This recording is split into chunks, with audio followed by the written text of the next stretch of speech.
재발의 광풍이 불고 부동산 값이 다시 춤을 추는 그런 과거로 돌아가자는 것이라면 저희들은 타양하겠다는 말씀을 분명히 드립니다. 거짓말을 하고서 서울시장에 당선될 수 있다라는 것을 후손들에게 가르칠 수는 없다. 잘못을 스스로 드러내고 그것을 고치는 정당은 민주당뿐이라고 감히 말씀드립니다.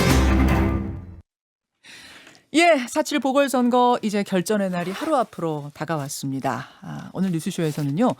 민주당과 국민의힘 지도부가 보는 막바지 민심은 어떤지 차례로 들어볼 텐데요. 먼저 민주당입니다.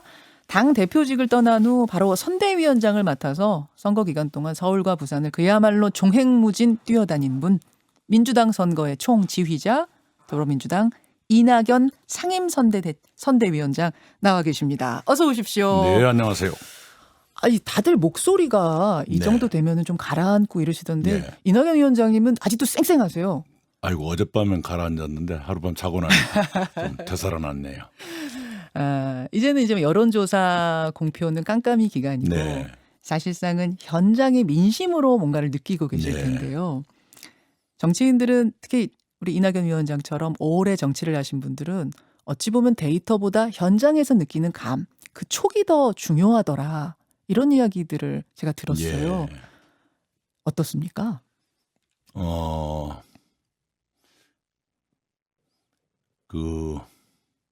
말하지 않던 우리 지지자들이 말하기 시작했다, 표현하기 시작했다. 이렇게 설명드리는 것이 정확할지 모르겠어요. 그 말씀은 이른바 샤이 진보 뭐 이렇게 뭐 이런 그런 분들이 셈이죠. 말하자면 그동안의 여론조사, 공표된 여론조사를 보면 저희 쪽이 응답률이 현격하게 낮아졌습니다. 그런데 그분들이 저희들을 보면 표현하고 계신다. 그러니까 흔히들 말하는 여론조사 결과와 바닥 민심이 다른데라고 저희 쪽에서 말씀하는 것은 그것을 말할 거다 이렇게 생각합니다. 샤이 진보가 말하자면 공개적으로 모습을 드러내기 시작했다. 네, 적어도 저희들 앞에서는 말을 하기 시작했다. 말씀한다. 네. 그렇다면 김종인 위원장 저희가 인터뷰했을 때 한 5에서 7% 정도로 승리할 것 같다 예상하시던데 이낙연 위원장께서는 어느 정도를 예상하세요? 3% 내외의 박빙승부. 그것을 꽤 오래전부터 예측을 했지요. 그리고 3%? 네네. 그리고 김종인 위원장의 그 말씀을 우리가 주목해야 될 게 그 당시에도 여론조사는 20% 정도의 차이가 있었는데 예. 김종인 위원장님은 5 내지 7% 이렇게 말씀했거든요. 예. 보통은 정치인들은 유리한 여론조사 결과는 그대로 얘기하는데 네. 역시 그 경륜이 있으신 분이라 네, 그렇게 말씀하신 것 같은데. 좁아질 거라는 걸 김종인 위원장도 인정한 거다 그 말씀이시고 현장 민심 볼 때는 민주당 측에서는 더 좁아질 것이다 보시는 거고 네. 이길 수 있을 거라고 보시는 거고요. 네. 이길 수도 있을 것이다. 이길 수도 있을 것이다. 최종 뚜껑은 열어봐야겠습니다만 사실은 이제 선거 과정 속에서 고군분투하셨잖아요. 여론조사 지지율 보면 격차도 꽤 컸던 적도 네. 있고 이유는 LH였고 뭐 그 전에 쌓인 부동산 가격 폭발에 대한 민심의 분노가 있었고 네. 그 부분에 대해서는 최근에 대국민 사과를 하셨습니다. 어떤 마음으로 하신 걸까요? 정말 미안하지요. 국민들께서 고통스러워하시고 실망하시고 화를 내시고 그러면요. 그래서 그 미안한 마음을 표현해야만 그 다음 말씀을 드릴 수가 있으니까요. 당연히 그렇게 해야죠. 그 전에도 사과를 드렸었는데 우리 정식으로 기자실에 가서 이렇게 공식적인 형태를 갖추는 사과를 언론들은 사과라고 인정하니까요. 예, 네, 그리고 대통령께서 사과를 하신 것 같다는 것을 저희들이 감지했었는데 바로 따라서 하기도 뭐하고 그래서 약간의 시차를 두었었죠. 네. 예, 대국민 사과에 이어서 박영선 후보는 올해 공시 가격 지금 뭐 전국적으로 19% 인상이 됐는데 네. 이거 상승률에 10% 캡을 씌우겠다. 네. 이런 공약을 발표했습니다. 네. 이거 여당도 동의한 공약인 거죠? 그 구체적인 협의는 없었습니다만은 기왕에 우리 후보가 말씀했으니까 협의를 해야죠. 그럼 박영선 후보, 뭐 김영춘 후보가 되든 안 되든 이것은 여당의 방향이라고 봐도 됩니까? 앞으로 협의를 해야 되겠죠. 아하. 네. 부동산 정책은 일단 공급을 많이 하겠다는 정책은 이미 이사 대책으로 네, 발표가 됐고 그 외에는 어떻게 방향이 바뀌는 걸까요? 우선은 이사 대책을 일관되게 추진함으로써 부동산 시장을 안정시키는 것, 부동산 시장의 안정을 해치는 정책은 지극히 신중해야 된다고 생각을 합니다.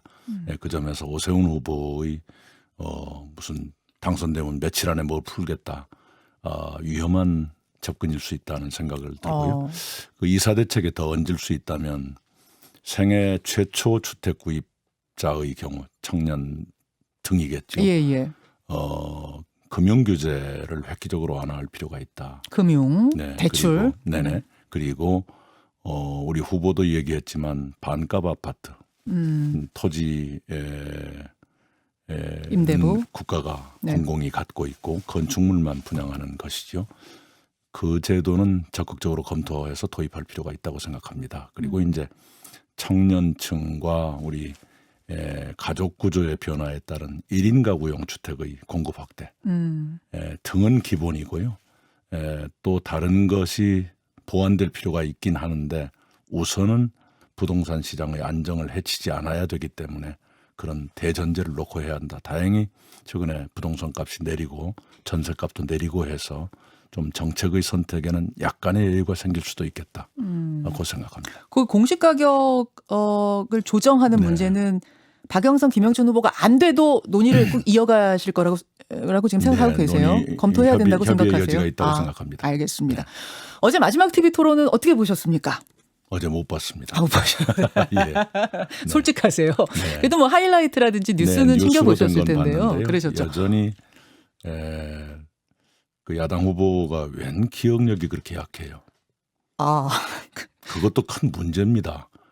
책임자가 중요한 건 기억을 못한다 하는 것은 그건 중대한 문제지요. 당신 간에는 그게 안전하다고 생각해서 기억을 못하는지 모르지만 또는 거짓말했는지 그러나 그렇게 기억력이 약해서야 어떻게 책임을 맡기겠어요. 오세훈 이제 내곡동 이야기를 지금 하시는 것 같은데 네. 어제 토론도 역시 내곡동 이슈가 굉장히 많이 집중됐습니다. 네. 오세훈 후보 측에서는 그게 이제 기억력이 약할 그 부분을 기억을 못할 수밖에 없는 게 그게 본질이 아니기 때문이다.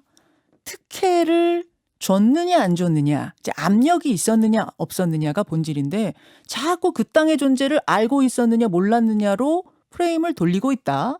이렇게 주장을 합니다. 어떻게 생각하세요? 돌리는 게 아니죠. 본인이 계속 말을 했죠. 당내 경선 안철수 대표와의 경선 과정에서 이미 무슨 증언이 나오면 사퇴하겠다는 얘기를 본인이 했어요. 저희들하고 겨루다가 그 얘기한 게 아니에요. 당내 경선에서부터 스스로 한 이미 그 이야기다. 말씀을 했죠. 네. 그런데 증언이 계속 나오고 있잖아요. 그럼 그 말씀에 대해 책임을 져야 된다 그 말씀이실까요? 그렇죠. 그리고 영향력을 행사하지 않았다라고 말하는데 네. 본인이 언론 발표를 했다. 그리고 주요 역점 사업으로 그 추진이 됐었다. 그게 바로 영향력이지. 어떻게 하는 게 영향력인가요? 그런 큰 지자체에서 시장이 더구나 서울시장 같은 분이 언론 브리핑을 직접 했는데 거기에 내곡 지구가 들어가 있었다. 또는 그 담당 실국장들이 매달 중점 사항으로 보고를 했다. 그렇게 한 것이 시장일 것 아닙니까? 그게 영향력이지. 뭘 어떻게 해야 영향력인가요? 지금 민주당에서는 오세훈 후보의 사퇴를 요구하고 있고 또 어제 중대 결심을 발표했습니다. 네. 진성준 본부장이 얘기한 중대 결심 알고 보니 서울시 의회에서 네. 특위를 구성해서 이 의혹을 살펴보겠다. 네. 이 이야기는 그러면 뭐 박영선 후보가 시장이 되면 물론 살펴보고 오세훈 후보가 시장이 돼도 살펴보고 서울시의회가 살펴보겠다는 의미인가요? 서울시의회로서는 당연히 해야 될 일이죠. 일종의 국정조사처럼 시의회가 그렇습니다. 조사를 하겠다. 네, 그렇습니다. 이 이야기는 그럼 오세훈 후보가 만약 시장이 될 경우엔 이 의혹, 내곡동 의혹이 완전히 풀리기 전까진 시의회가 시장으로 인정할 수 없다? 그 의미로도 해석이 됩니까? 인정하더라도 조사할 건 해야죠. 오히려 인정하지 않으면 조사도 필요 없을지 모르죠. 그건 그것이 바로 인정하지 않는다는 것으로 직결된다. 이렇게 보지는 않습니다. 인정은 해도 조사는 조사대로 진행될 것이다. 당연하죠. 아하, 그렇게 보시는군요. 네. 지금 이제 2부에서 주호영 원내대표 연결을 하겠습니다만 국민의힘에서는 김대엽이 생각난다. 또 박영선 후보 돕다가 그 생태단지 분들 처벌받는 일 없도록 유의해야 된다. 어제 그런 말씀도 하셨습니다. 증언을 하는 사람에게 그렇게 협박하는 것이 그분들 체질 같아요. 주호영 원내대표식의 어법을 빌리자면 협박이 아니길 바랍니다. 어허. 처벌받지 않기를 바랍니다라고 말하는 것이 협박이 아니길 바랍니다. 김대엽 이야기를 이제 국민의힘에서 하는 네. 건 이 생태장집 주인 그 가족들의 증언이 자꾸 왔다 갔다 한다. 믿을 수 있는 것인가? 근데 이것이 모든 이슈를 다 덮어버리고 있는 것이 지금 이해하기 어렵다. 이렇게 또 이야기를 하는데요. 생태땅 집 주인 가족들이 맨 처음에는 그 논쟁에서 피하고 싶었던 것 같죠. 논쟁에 끼어들지 않고. 그러나 상황을 보니 그게 아니다 해서 이렇게 진실을 말하고 있는 것 아닙니까? 그렇게 해서 그분들이 얻을 이익이 뭐가 있겠습니까? 근데 목격자가 이미 그분들뿐만 아니라 경작자 2분, 또 청량 팀장, 그리고 생태땅 식당의 사장님과 그 아드님 5사람째 나오고 있지 않습니까? 예. 그것을 무슨 처벌받지 않기를 바란다. 그런 으스시한 얘기를 하지 않는 게 좋습니다. 그런 협박이 어디 있습니까? 으시시한 얘기라고 지금 예. 말씀하셨어요. 어제 진성준 본부장은 그 생태탕집 아드님을 의인이다 이렇게 표현하셨던데 네. 동의하십니까? 뭐 표현하기 나름이겠죠. 그러나 그런 협박에도 불구하고 진실을 말하는 것은 용기 있는 행동이라고 생각합니다. 너무 지금 이 생태탕 이슈가 모든 정책 이슈를 다 덮어버린다. 그래서 이거 조금 심한 거 아니냐라는 그런 의견들도 있어요. 아니 정책 얘기를 많이 하는데 언론들이 정책 얘기를 많이 보도해 주세요. 근데 토론 현장 보면은 실제로 내곡동 이야기가 좀 많이 나오긴 해서요. 네네. 그런데 설령 그런 공방이 있다 하더라도 그건 사실은 내곡동 얘기는 중요합니다. 왜냐하면 그런 일이 있었느냐도 중요하지만 계속 거짓말 시비가 있지 않습니까? 이걸 너무 쉽게 생각하는 것 같아요. 네, 언론들이 이번 선거에 대한 언론들의 보도 태도도 한 번은 검증 대상이 될 겁니다. 그건 지나칩니다. 알겠습니다. 더불어민주당 이낙연 상임선대위원장 지금 만나고 있습니다. 그나저나 당 최고 지도부가 나오셨으니까 뭐 눈앞에 재보선 얘기 외에도 네. 좀 큰 얘기도 해보겠습니다. 최종 결과의 뚜껑을 열어봐야 알겠습니다만 이낙연 대표님 감처럼 민주당이 승리를 한다고 해도 사실은 좀 어려운 승리, 신승이었던 건 분명하잖아요. 쉬운 선거가 아니었어요. 1년도 채 안 남은 대선을 생각하면 민주당 분명히 재정비, 자성이 필요해 보이는데 네. 어떤 부분이 지금 꼭 필요하다고 생각하세요? 현실에 더 근접한 국민의 마음에 더 가까이 다가서는 그런 자세를 전면적으로 갖춰야 될 겁니다. 정책뿐만 아니라 태도에서도. 국민에게 다가서 조금은 추상적으로 들리는데 어떻게 다가설 수 있을까요? 예를 들어서 부동산 문제다 하면 예. 네. 굉장히 특히 부동산 문제야말로 국민이 처한 입장에 따라서 굉장히 다양합니다. 입장이. 예, 값이 올라서 화나는 분도 계시지만 좋아하는 분도 계시고요. 예. 네, 값이 떨어져서 화나는 분도 있지만 또 좋아하는 분도 계시고 어허. 어느 쪽에 맞춰야 할 것인가 각자를 다 맞출 수 있을 것인가 하는 등등으로 세밀하고 지혜로운 접근이 필요하고요. 네, 그런 다른 정책도 마찬가지죠. 어떤 것들은 174석의 의석에 합당한 책임을 지고 있느냐 하는 저희 지지 세력의 그런 그 질책이 있는 것이고요. 그런 것에 대한 저희들의 반성, 또 체제의 재정비 이런 게 있어야 되겠죠. 지금 지지층 말씀하셨는데 지지층은 180석이나 줬는데 왜 검찰 개혁 더 세게 못하느냐 이런 주문들이 있지 않습니까? 그 부분에 더 귀를 기울이신다 이런 말씀인가요? 네, 그런 것들도 또 선거 직후에는 많은 논의가 있겠죠. 근데 오히려 반대로 강한 지지층의 목소리에만 너무 귀를 기울이고 있는 건 아니냐라는 쪽의 의견도 나오는데 그 부분 어떻게 생각하세요? 네, 그런 걸 감안해서 논의가 되겠죠. 논의가 될 텐데 그러나 하다가 미적지근하게 손을 놓는 것은 이것도 저것도 아닌 게 되니까요. 그것은 확연하게 정리할 필요가 있겠죠. 알겠습니다.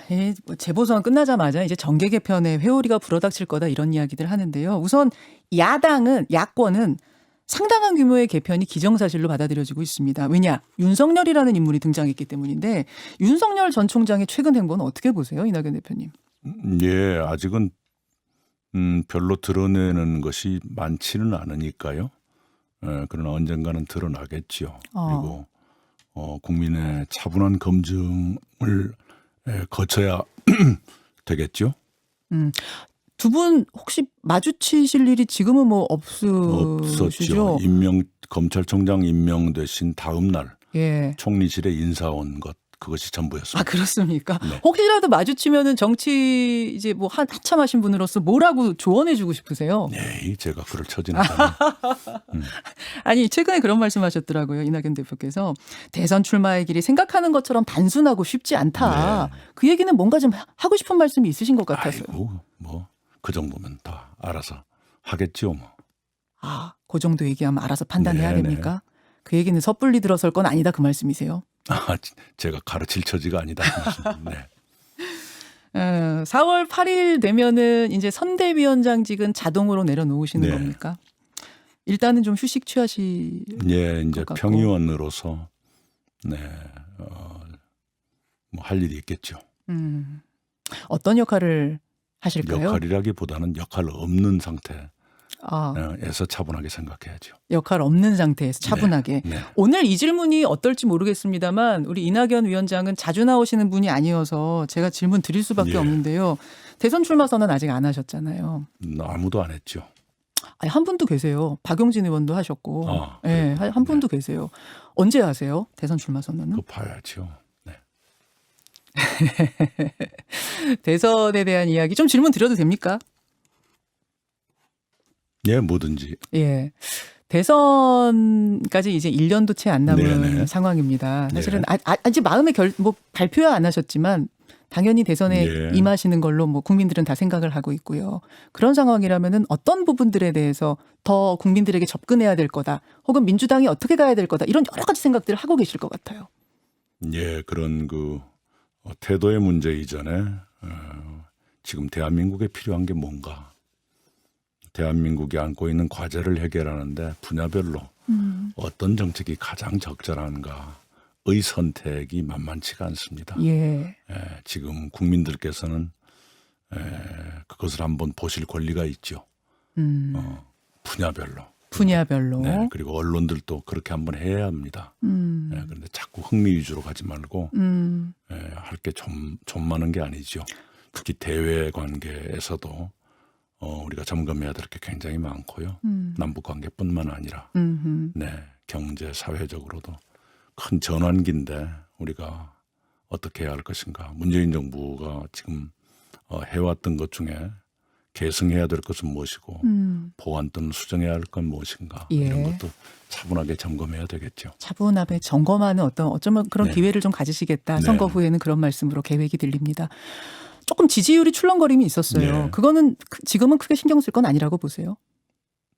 뭐 신경이 쓰이겠죠. 그러나 뭐 어쩌겠습니까. 네. 뭐 어쩌겠습니까? 할 일 다 하는 것뿐이죠. 그 네, 말씀이세요. 네. 알겠습니다. 이낙연 대표. 오늘 뭐 선거 얘기부터 모시기 어려운 분을 모셔서 선거 후의 이야기까지 나눴는데요. 건강 잘 챙기시고요. 네. 선거 다 끝나고 나면 힘 쫙 빠지면서 몸살 나고 막 그러신데요.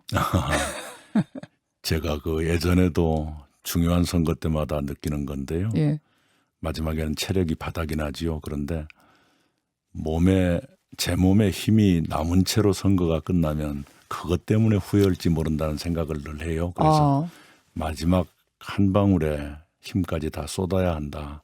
그래야 결과에 관계없이 후회하지 않을 것이다. 그 생각하고 지금도 비슷합니다.